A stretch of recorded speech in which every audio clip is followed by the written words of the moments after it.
جس قسم کے وہ اشارے تھے وہ تو مجھے لگ رہا ہے اس نے ہم لوگوں کو بولا ہے کہ یہ لو، اس داڑھی کو بھی اس نے وہ کر دیا۔ اوہ سوری سر، اون چودھری کی کال تھی، میں جب اس پارٹی میں تھا تب میں ایلیٹ کو یہ پہنچاتا تھا، لیکن اب چونکہ میں نون میں آ گیا ہوں تو اب میں پاک صاف ہو گیا ہوں۔ پتہ نہیں کس نے اٹھا کے عوام کو دو بھوکے شیروں کے آگے پھینک دیا کہ چیر پھاڑ کر لو ان کا، کہ چیر پھاڑ کر لو ان کا۔ بسم اللہ الرحمن الرحیم۔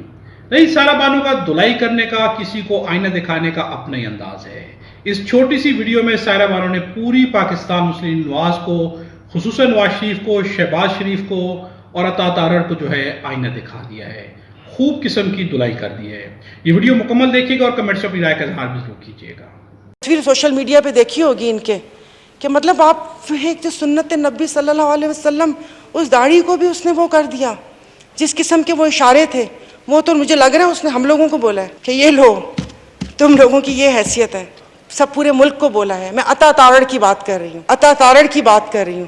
اور اچھا ہوا مجھے عطا تارڑ سے ایک اور بات یاد آ گئی، پچھلے دنوں ایک وہ ڈرگ والا کچھ آ رہا تھا کہ اس پہ کیا اسٹوڈنٹس کا ٹیسٹ ہونا چاہیے یا نہیں ہونا چاہیے، تو مجھے ٹائم نہیں ملا۔ میں نے ایک بڑا اچھا سا ایکٹ بنایا ہوا تھا کہ میں کھڑی ہوتی، میں فون اٹھاتی اور میں آپ لوگوں کو بولتی، اوہ سوری سر، اون چودھری کی کال تھی، اس نے بولا بل پاس ہونا چاہیے۔ میں جب اس پارٹی میں تھا تب میں ایلیٹ کو یہ پہنچاتا تھا، لیکن اب چونکہ میں نون میں آ گیا ہوں تو اب میں پاک صاف ہو گیا ہوں۔ یہی بیان دیا تھا نا عطا تارڑ نے کہ یہ ایلیٹ کلاس کو ڈرگ فراہم کرتا ہے، اس کے بعد وہ آپ کا ایس اے پی ایم بن گیا۔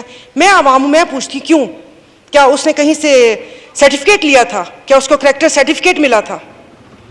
تو اپنی باتیں یاد رکھا کریں، میرے خیال میں یاد آتی ہیں تبھی نہیں یہاں پر آتے کہ کوئی ان کو کہہ نہ دے۔ مطلب ہم لوگ اتنے بے شرم اور ناک کے پکے ہو گئے کہ اپنا کہا ہوا یاد نہیں رہتا۔ تو یہ ساری چیزیں وہ کر لیں۔ اور پنجاب میں یہ جیسے میں نے اپنے صادقہ بات کا ذکر کیا کہ صرف لاہور ہی نہیں ہے کہ لاہور میں آپ وہ کیا کہتے ہیں یہ سب پل ول اور یہ سب چیزیں بناتے رہیں، اینڈ میں بھائی اپنے دل پہ مت لیجئے گا، پتہ نہیں کس نے اٹھا کے عوام کو دو بھوکے شیروں کے آگے پھینک دیا کہ چیر پھاڑ کر لو ان کا، اپنے پہ مت لیجئے گا۔ شکریہ جناب اسپیکر۔ نہیں، سائرہ بانو کی پوری سپیچ جو ہے بہت شارٹ ہے، بہت مختصر ہے، لیکن بہت ہی زبردست ہے۔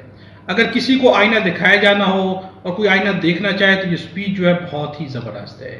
پاکستان مسلم نواز کے لیے ایک آئینہ بھی ہے، ان کی جاگنے کے لیے جو ہے ایک نصیحت بھی ہے۔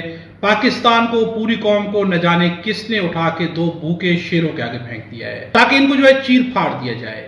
پوری قوم جو ہے مسلسل جو ہے نوچی جا رہی ہے، چیر پھاڑ ہو رہی ہے، لیکن پھر بھی جو ہے کچھ شیروں کے آگے جو اپنے آپ کو ہمیشہ وہ پیش کر دیتی ہے، سر جھکا لیتی ہے کہ ہمیں مزید جو ہے نوچ لیا جائے۔ جب تک کوئی قوم جاگتی نہیں ہے، جب تک کوئی قوم اپنے مستقبل کا فیصلہ اپنے شعور سے، عقل سے نہیں کرتی، اس قوم کو ہمیشہ جو ہے نوچا ہی جاتا ہے۔ جس طرح پاکستان کی عوام کے ساتھ جو ہے ہو رہا ہے، ان کا اپنا مینڈیٹ ان کے اپنے ہاتھوں سے چھین لیا گیا ہے اور چھین کے جو ہے ان لوگوں کو دے دیا گیا ہے جن کو عوام نے مسترد کیا تھا، جو 16 ماہ کے اقتدار کو بھی چھین کے لائے تھے، کچھ نہیں کر سکے۔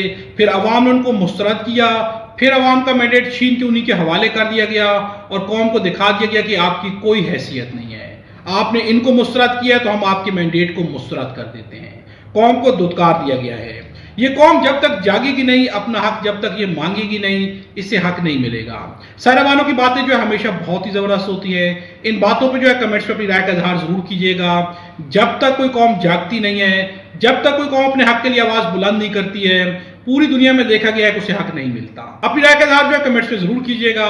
خدا ہم سب کو اور ہمارے وطن پاکستان کو اپنی زمان میں رکھے۔